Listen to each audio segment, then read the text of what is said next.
한두 분이라도 또 영상을 보는 분이 있어서 제가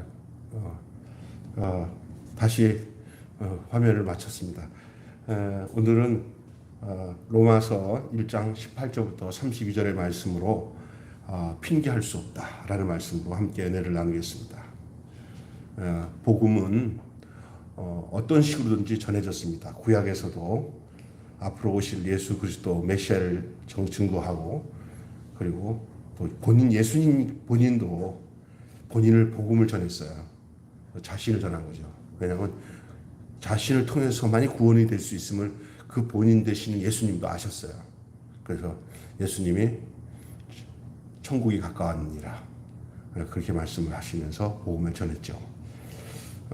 그래서 또 그것이 이제 제자들을 통해서 오늘에 이르러서 우리에게까지도 복음이 흘러 들어와서 우리가 그 복음을 알고 그 복음에 의해서 우리가 영생을 얻고 구원을 얻게 되게 되었죠. 그런데 사람들이 몰라서 하나님을 안 믿는 게 아니라 알고도 거절한다는 사실을 우리는 유념해야 됩니다. 안 믿겠다고 작정하는 사람들은 안 믿습니다. 그러니까 어떤 설교를 하든지 복음을 전할 때 믿을 마음을 가진 사람은 가서 전도를 해보면 이미 준비된 마음을 갖고 계셔요. 그런데 어떤 사람이든지 그 사람에게 몇 번 전하고 또 전해도 안 믿겠다고 작정한 사람들에게는 안 믿게 되는 것을 볼 수가 있어요. 그래도 전해야 되겠지만, 그래서 사람들이 몰라서 하나님을 안 믿는 것보다는 알고도 거절한다는 얘기가 오늘 본문 말씀 마지막 절에도 그들이 이 같은 일을 행하는 자를 사형에 해당한다고 하나님께서 정하심을 알고도 자기들만 행할 뿐 아니라 또한 그런 일을 행하는 자를 옳다 하느니라, 이렇게 되는 거예요. 모르고 안 믿는 게 아니에요. 거의 다 알면서도 안 믿는 경우가 더 많아요. 지금 시대는 또 더더욱이 그렇죠. 아닌 건 아닌겨, 이런 말을 하잖아요. 요즘에 아닌 건 아닌겨. 근데도 아닌 것도 기다고 하는 세상 속에서 살아갑니다. 우리 변호사를 하는 친구 하나가 있어요. 얼마 전에 제가 한번 전화로 통화하면서 얘기도 한 적이 있는데, 그는 그리스도인으로서 변호사로 사는 것이 얼마나 어려운지를 얘기하더라고요. 우리가 볼 때는 변호사 하니까 아이고 사람들 그 죄진 사람들 탕감받게 하고 또 그 죄진 만큼 안 가고 이렇게 변호한다는 건 좋은 일이지. 검사보다 변호사가 좋은 일이지. 그 변호를 담당하는 대상자에게는 좋은 사람인지 모르지만 그 사람을 향해서 자기 자신은 굉장히 어렵고 힘든다는 얘기를 해요. 저도 잘 몰랐는데 그 얘기가 어떤 얘기냐면요. 변호사로 산다는 게 그렇게 힘든다는 것을 모르고 살았지만 듣고 나니까 그렇겠구나라는 생각을 했어요. 그게 뭐냐? 죄를 지었는데도 죄를 안 지은 것으로 만들어내는 그걸 잘해야 변호사는 잘 먹고 살아요. 수임료도 많이 받고. 근데 뻔히 죄 졌어. 자기한테 변호를 부탁하는 거야. 제발 이거 좀 해달라고. 그런데 변호인은 어떻게든지 내가 시킨 대로 하세요 하면서 무조건 묵비권 사용하십시오. 또 이럴 때는 이렇게 빠져나가고 저렇게 해서 죄망을 빠져나가도록 최대로 돕고, 어떨 때는 거짓말까지도 가르쳐요. 그럴 때 가서는 절대 그런 말 하면 안 됩니다. 아니라고 하세요. 그러니까 자기는 정말 거짓말하는 걸 가르쳐야 되고요. 그 사람을 살리기 위해서 하는 소리겠지만 참 좋은 일은 아니에요. 그게. 그래서 죄를 안 지은 것으로 만들어야 되고, 또 죄를 어쩔 수 없이 지은 것으로 또 만들어서 저쪽 상대방 쪽이 죄를 지은 거로 만들어야 내가 죄가 아닌 것도 할 때는 그 사람을 뒤집어 씌워서 죄를 지은 것처럼 만들어서 또 이 사람을 변호하기 위해서 또 그런 술수를 써야 돼요. 받아치기를 하는 거예요. 받아치기. 그러니까 그런 걸 잘해서 아주 죄인인데 죄로 인해서 대가를 치러야 될 사람을 그 싹 넘어가게 해갖고 이 사람은 뭐 집행유예 몇 년에 몇 년으로 딱 해갖고 아주 그 형량을 가장 감하게 만들든지 더 나가서 무죄를 만들고 나면은요 그 사람은 인기 스타 변호사가 된대요. 그 수임료도 쭉쭉 올라가고 직업적으로는 잘하는 거죠. 그런데 신앙 양심으로는 그것을 허용이 안 되니까 괴롭다는 거예요. 우리도 모르게 죄를 짓는 일들도 있겠지만은 대개는 그러면 안 돼. 이렇게 하면 안 되는데 라고 알면서도 죄를 짓는 경우가 더 많습니다.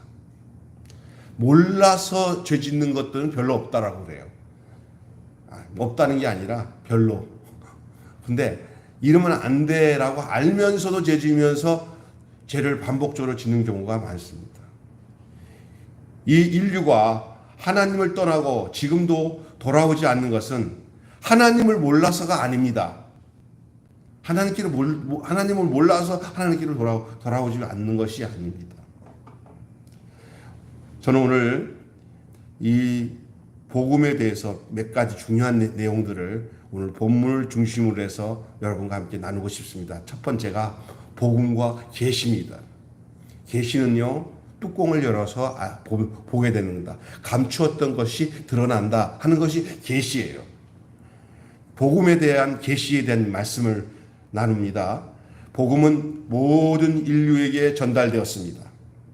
시대마다 달랐습니다. 그리고 대상에 따라 전달 방식이 달랐을 뿐 누구든 하나님을 알만한 것을 그들에게 주었다고 오늘 본문에 말씀하고 있습니다. 오늘 본문 말씀 1장 19절을 보면은 이는 하나님을 알만한 것이 그들 속에 보임이라.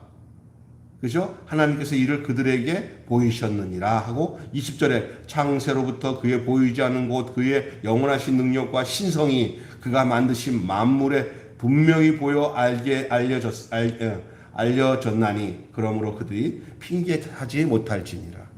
여러분 우리에게 보여지는 이 삼라만상 이 피조세계 속에서 우리 하나님의 모습을 볼 수 있다는 거예요. 이걸 자연계시라고 해요. 자연계시. 여러분 또 이게 보세요. 야, 이 지구상을 봐봐. 이 우주를 봐. 이게 만든 사람이 없이 어떻게 이게 존재하겠어? 그러니 이것을 보면서 이걸 만든 분이 있다는 걸 알아야 돼. 이게 이제 일반 계시, 자연 계시의 내용이죠. 그냥 만들어진 게 없어요. 만든 분이 있으니까 있는 것이잖아요. 그러니까 하나님을 알만한 것들을 이 땅 이미 우리에게 보여줘서 사람은 짐승과 달리 이렇게 하나님에 대해서 생각할 수 있고 그것을 알게 되는 것들이 이게 보편적으로 있다는 거예요. 그러니 하나님을 거역하고 하나님 대신 우상을 숭배하는 인류의 죄에 대해 아무도 핑계할 수 없다. 그 말을 하고 있는 것입니다. 하나님의 진노하시고 심판하셔도 이 일에 대해서 우리는 할 말이 없는 겁니다. 처음부터 멸망받기로 작정한 된 자는 없습니다. 그들이 계시의 눈을 감고 하나님이 다 밝혀 보여주셔서 알만한 것들을 알게 하시는데도 말미암아 그들은 그것을 다 무시하고 핑계할 수 없는 그 분명한 계시를 우리에게 보여주는데도 불구하고 눈을 감고 그걸 보지 않습니다. 그러니 회개의 촉구를 해도 눈을 감고 귀를 막고 하는 일은 자초한 일이라 할 수밖에 없습니다. 자기의 의지와 상관없이 멸망이 정해졌다면 하나님이 불의하신 분이 될 것입니다. 그러나 그럴 리가 없습니다. 하나님은 절대 불의하지 않습니다. 인간 스스로가 지혜롭게 여겼지만 사실은 인간 스스로가 그게 어리석은 겁니다. 지혜롭다 하는 그 자체가 도리어 하나님을 알만한 것들을 가리우게 되는 동기가 된 거예요. 똑똑하다고 똑똑한 게 아니에요. 썩어질 사람, 또 새, 그리고 짐승, 그것들을 썩지 않으실 하나님의 영광의 하나님을 대신했어요. 로마서를 쓰게 된 이 로마서를 서신을 쓴 이 바울이 있을 때 그 로마 시대의 그 일상 속에서도 이런 잡동사니 같은 우상들을 금으로 뭐 이게 조각을 하고 해갖고 그걸 놓고는 새의 신이여, 달의 신이여, 뭐 무슨 신이여 하면서 이 썩어질 이 세상의 이 피조물들을 숭배하고, 그거 영광을 돌리고 그런 것들이 아주 대부분이 그런 것들이 이미 보편화되어 있었어요. 그러니 사람들 같은 경우는 사람을 그 천사를 숭배하는 사상은 더더욱 그랬고, 예? 썩어질 사람과 새와 짐승으로 그것을 영광의 하나님과 바꿔버렸다니까요. 지금도 하나님을 인식하지 않고 이 세상의 것들이 최고인 줄 알고 그것을 경배하고 그걸 숭배하고 따르는 사람들 많습니다. 그것이 벗겨지지 않는 한 돌이킬 수가 없어요. 그러면서도 알아요. 우리가 하고 있는 것이 잘못된 건데 하나님이 계시다면 하나님한테 혼날 텐데 그냥 하나님 없다고 우리가 그냥 인정해버리자. 그러는 거예요. 그래서 시편에 보면은 어리석은 자는 그 마음에 이르기를 하나님이 없다 하도다. 있다고 그러면은 불편하잖아. 그냥 없다고 하는 게 속 편하잖아. 그런 거죠. 그래서 많은 사람들이 이제 그 무감각한 삶을 원하는 거예요. 하나님에 대해서 무감각해져야 자기가 편해. 진짜 그렇습니다. 그래서 어디 가서 이제 이런 예민한 하나님에 대한 얘기하면 분위기 잡힌다. 그만해. 그 장소는 특별히 다 죄 짓는 장소는 그래요. 여러분 그래서 이게 복음과 계시에 대한 내용을 잠시 8절부터 20절까지가 그렇게 말씀하고 있는데 이제 이러니까 이 복음은 곧 진노를 불러오죠. 복음은 분명히 하나님의 사랑의 소식입니다. 죄인을 향한 용서의 소식이죠. 하지만 이유와 대상을 불문하고 다 사랑의 소식이고 용서의 소식은 아닙니다. 무조건 다 구원하는 건 아닙니다.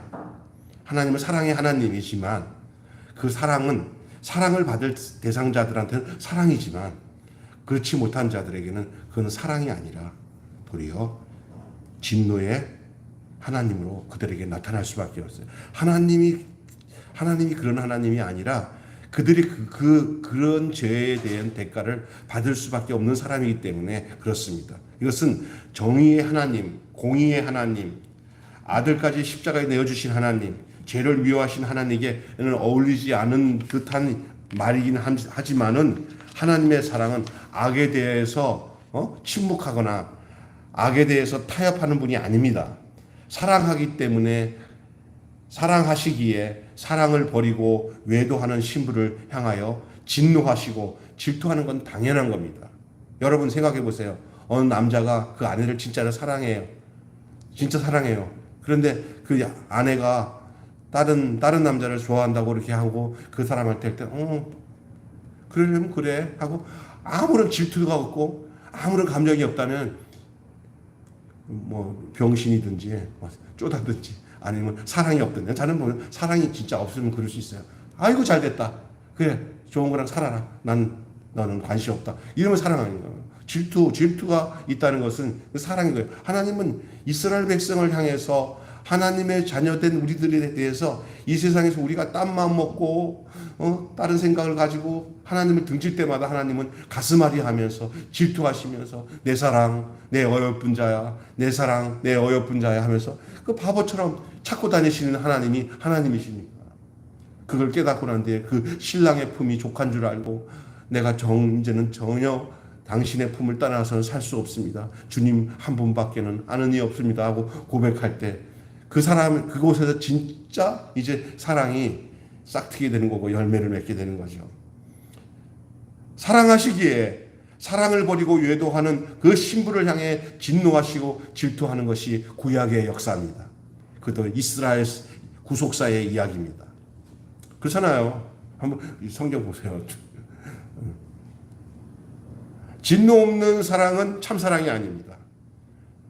질투가 안 나타나는 걸 우리는 하나님이 사실은 있잖아요. 우리가 하나님을 사랑하기보다 하나님 우리를 더 사랑해요. 그것이 우리의 존재로 결정된 거예요. 안 그랬으면 하나님의 사랑은 진짜 끝없는 사랑입니다. 그 뜨거운 정열의 사랑을 누가 감당할 수가 있겠습니까? 하나님의 열심. 하나님은 도리어 자기 아들 예수 그리스도를 죽음으로 내어주시기까지 사랑하셨기 때문에 그 사랑의 뒷면에는 도리어 그것을 거부하고 그것을 용납하지 않는 사람에 대해서는 부릴 듯한 진노의 내용을 가지고 있는 분이 하나님이십니다. 죄에 대한 그 진노가 없었으면 아들의 죽음도 없었을 것입니다. 죄에 대한 그 진노가 그 안에 자리 잡지 않았다면 그러니까 그 사랑의 양면성이에요. 죄에 대한 그 진노, 우리에 대해서 너무나 가슴 아파하기 때문에 그래서 아들을 내어주신 거예요.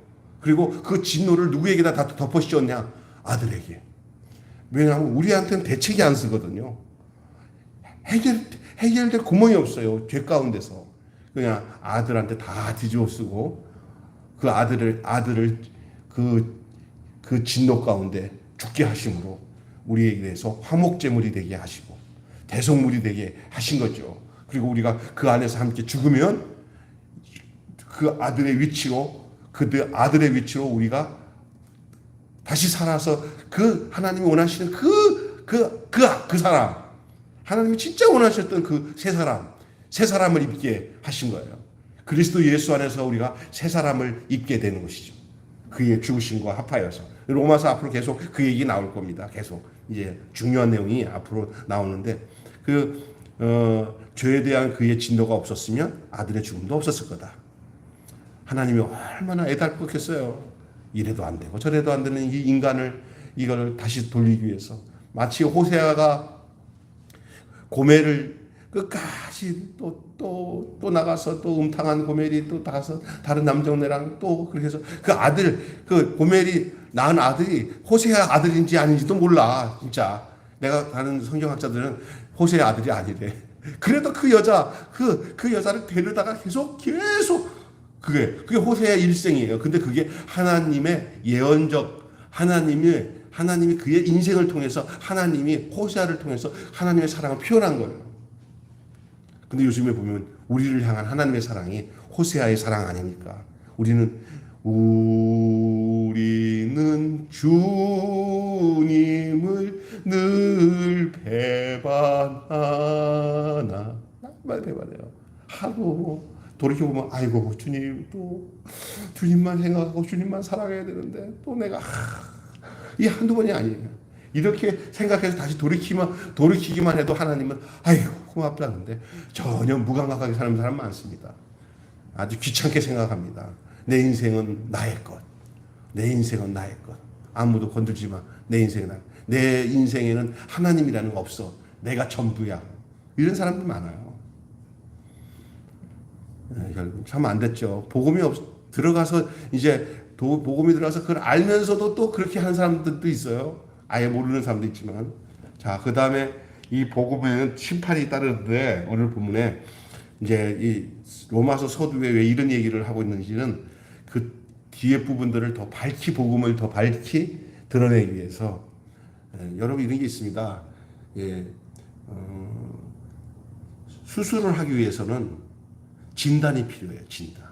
인간은 이렇다.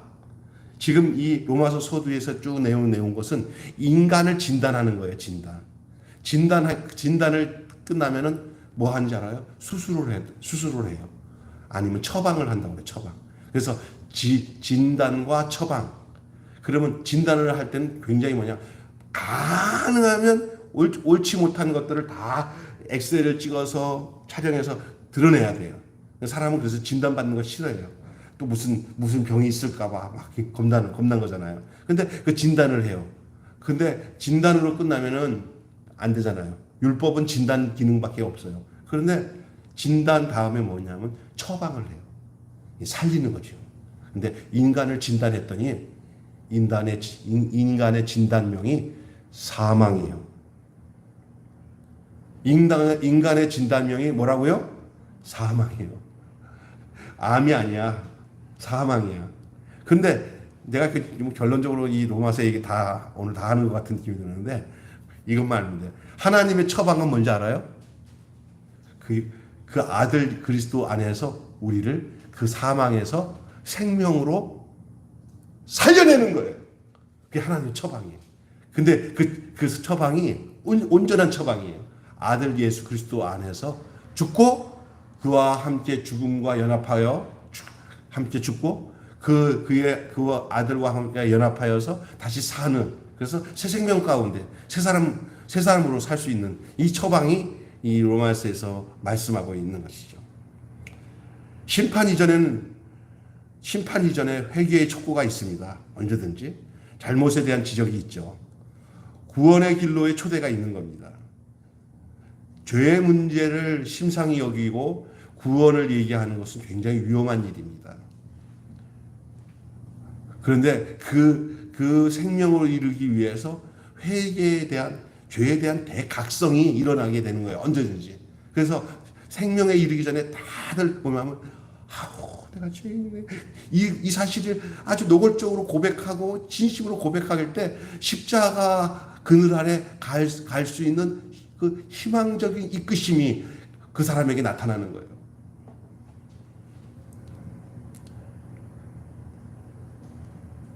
이 구원으로의 길. 그런데 모든 인류는 대부분 이 자비의 길을 거절해요. 사형에 해당한다고도 알면서도 진리를 거짓 것으로 바꾸고 피조물을 조물주보다 더 경배했습니다. 하나님은 즉각적으로 그들을 제거하지 않으시고 우선 그들이 하고 싶은 대로 다 내어버려 두셨어요.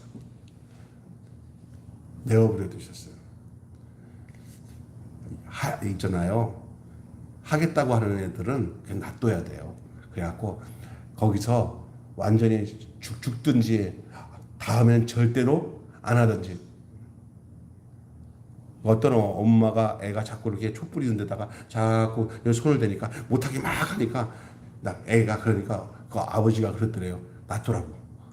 손을 초가 불이 이렇게 뜨거운 데다가 손을 딱 대고 나니까 뜨거워. 한 번 그냥 경험하게 한 중에 다음에는 이제 불이 있으면 가서 손 올려라 안 해. 되어봤으니까. 사람은요 남의 얘기 듣지 말고 지가 가서 경험해 봐야 돌아오는 줄로 믿습니다. 그래서 참 그런 게 맞아요. 근데 하나님 내어버려뒀어요. 그러니까 이게 어떻게 보면 하나님 그냥 꼭 붙잡아 주시 왜 그러냐 그러는데 하나님이 인간에게 준 그 자유의지라는 게 있잖아요. 아담도 왜 지어놓고 죄 짓게 만드냐고 그냥 꼭 그쪽에다가 묶어놓고는 거기 그쪽 선악과 쪽에는 절대 가지 말라고 그게 개줄로 묶어놨으면 안 갔을 거 아니냐고 이렇게 죄 짓게 만드냐고 이렇게 말하는 사람이 있어요. 저 모르는 사람이에요. 그 모르는 얘기가 그건 잘못된 거거든요. 하나님은 우리를 형상과 모양을 지은 우리들을 그렇게 무모한 존재로 지으지 않으셨어요. 여기에 중요한 게 있습니다. 하나님은 즉각적으로 그들을 제거하지 않으시고 우선 그들이 하고 싶은 대로 다 그대로 내어버려 두셨다는 거예요.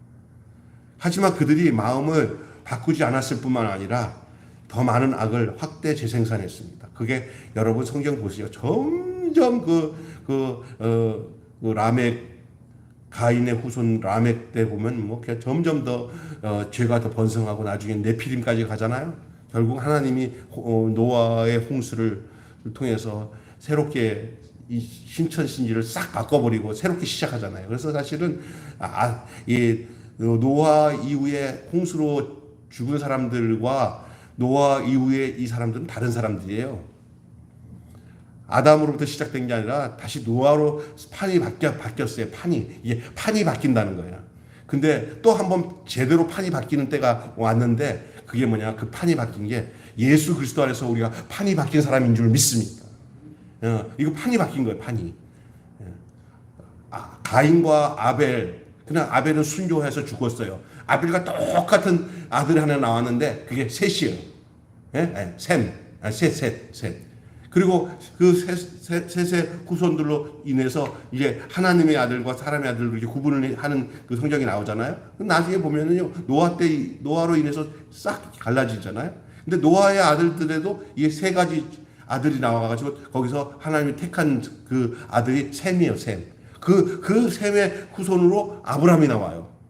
하나님 그렇게 구원의 물줄기를 타면서 그 이야기를 쭉 진행하는데 그 모든 게 뭐냐? 하나님의 선택과 부르심, 하나님의 인도하심 속에서 구원이 이루는 모든 과정들을 우리에게 알려주고 있는 것입니다. 그런데 그 모든 인생들 가운데, 구약의 이야기 가운데 이렇게 버려진 사람이 있고, 그렇게 버려질 것 같은데도 다시 하나님 앞에 회개하고 울면서 주님 그때 돌이키는 다윗과 같은 사람이 있어요. 여기 보면 신학교에서 우리가 처음에 조직 신학을 배울 때 이 로마서의 얘기 중에서 이 하나님께서 어떤 사람을 버려두고 하는데, 이 버려둠이라는 게 진짜 무섭게 다가오더라고요. 또 반대로 저 같은 경우는 내가 버리지 않고 예수 그리스도 안에서 내가 구원받아서 이렇게 버려지지 않는 인생이 됐다는 게 너무 감사하기도 하지만, 또 한편으로는 수많은 사람들 중에 이 하나님께서 이렇게 버린 사람도 있나? 근데 절대 하나님 버린 게 아니라 자기 스스로가 그 하나님의 구원은 언제든지 열려 있는데 본인 스스로가 그 하나님에 대해서 알고도 행치 않고 핑계할 수 없는 게 있는 거예요. 그러니까 그것까지도 하나님이 나를 못 믿게 만들어서 나를 버린 건 하나님 책임이라고 할 수 있는 게 아니에요. 인간이 자기가 버려진 당한 자기에게 있는 거예요. 여러분은 정말 복된 사람이에요. 하나님의 부르심에 응답하면서 내가 버려지지 않고 하나님의 구속 안에 놓여서 구원받았다는 이 놀라운 사실은요, 이거는요, 정말 미치고도 좋은 사실이에요. 정말 이거. 그 많고 많은 사람들 중에서 나는 그냥 하나님과 상관없는 사람을 버려지지 않고, 그런 분들도 있다는 거예요, 성경에는요. 성경 내용도 그렇고, 현실적으로 앞으로 우리가 하늘나라 갈 때까지도 정말 그냥 인생에 이 구원의 복음을 모르고 그냥 살다가 그냥 죽어가는 저 피조물들, 저 짐승들처럼 죽어가처럼 그냥 인생을 그렇게 사는 거예요. 이 땅에서 무슨 호화롭게 살면서 잘 먹고 잘 사는다 해도 그러니까 아무 소용없어요. 하나님과는 상관이 없어요. 이 버려진 사람들이거든요. 근데 그 사람들에 대한 하나님 책임은 없어요.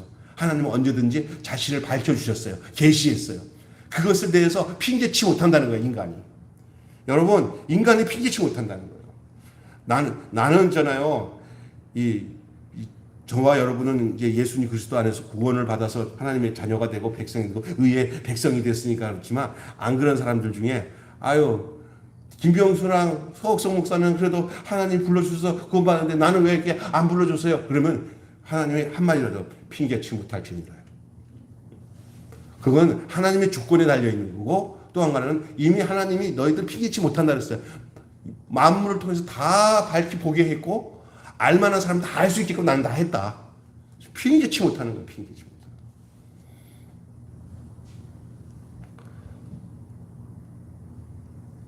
거예요. 그들이 마음을 바꾸지 않았기 때문에 하나님께 못 오는 거예요. 진짜요. 마음을 바꾸지 않으니까 하나님께 못 오는 거예요. 이거 오늘 성경을 보세요. 저들이 그 상당한 보응을 자들이 받잖아요. 이 동성애 뭐 이런 것 다 하나님 계시면 할 수 없는 짓들이에요.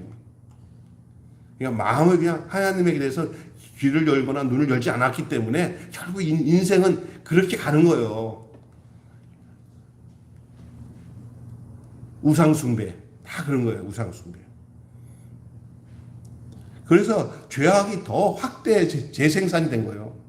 죄도 욕심이 잉태한 즉 죄를 낳고, 죄가 장성한 즉 사망을 낳는다. 이거 죄의 본성도 계속 이렇게 생산 기능이 있어. 죄가 악의 무리들도 계속 번식해요. 그래서 그 번식하는 과정 속에서 그들에게 가진 특성이 뭐냐면 하나님을 알지 못하게 하는데 그 번식의 능력이 거기 있는 거예요. 사탄이 하는 짓이 뭐냐? 절대 하나님 알지 못하게 하는 거예요. 그러니까 지금 많은 사람들이 예수를 왜 못 믿느냐? 안 믿고 싶어서 못 믿는 게 아니라 사탄에게 매여서 못 믿게 만드는 사탄에게 매여 있기 때문에 못 믿는 줄로 믿습니다. 진짜 그래요. 사실은요, 그 어둠의 영들, 악의 영들만 걷어내면은요, 복음은 어느 누구든지 아이고 그 복음 앞에 무릎을 꿇고 이것이 우리에게 준 복음이란데, 고린도서에 보면 이 세상의 신이 성도들의 신자들의 마음을 미혹하게 해가지고 그 눈을 가리워서 이 그리스도의 광채가 그들의 마음에 비치지 못하게 한다 그랬어요. 그러니까 어떤 사람들이 막 악할 때, 안 믿을 때 여러분 이걸 직시하시기 바랍니다. 그 사람이 하나님이 택하지 못해가지고 그 사람이 못됐다 해서 사람을 미워하거나 그 사람이 어리석다고 생각하지 마시고, 뭐냐면 악의 영이 이렇게 치열하게 하나님의 이 복음의 메시지를 못 듣게 이렇게 역사하기 때문에 저 착한 사람이 복음에 대해서 무관심하게 되고, 저 사람이 저렇게 완악하게 돼서 저 좋은 사람이 저렇게 완악한 사람이 되는구나, 이렇게 하면서 그를 불쌍히 여기는 마음이 있어서 하나님 어떻게 하든지 저 사탄의 그 장벽을 깨트리고 저들 완악한 마음 속에 복음의 빛이 들어가서 이 광명한 하나님의 이 복음의 비밀을 알 수 있게 하나님 인도해 달라고, 우리는 이렇게 때를 뒀든지 못 뒀든지 복음을 증거하고 또 기도하고 나가야 되는 그러한 새 언약의 일꾼으로 우리를 부르신 줄로 믿습니다. 사랑하는 여러분, 하나님의 진노와 심판은 하나님의 변덕의 결과가 아닙니다. 하나님의 진노와 심판은 하나님의 변덕의 결과가 아닙니다. 하나님을 알만한 것, 자신의 죄를 알만한 것들 다 하나님 보내주셔서 사람으로 핑계치 못하도록 다 하셨지만 그들이 받지 않았어요. 오늘도 사실은요, 누가 나한테 복음을 전해주지 않아서 내가 예수 안 믿었지 하고 하나님 앞에 핑계하지는 못한다는 거예요.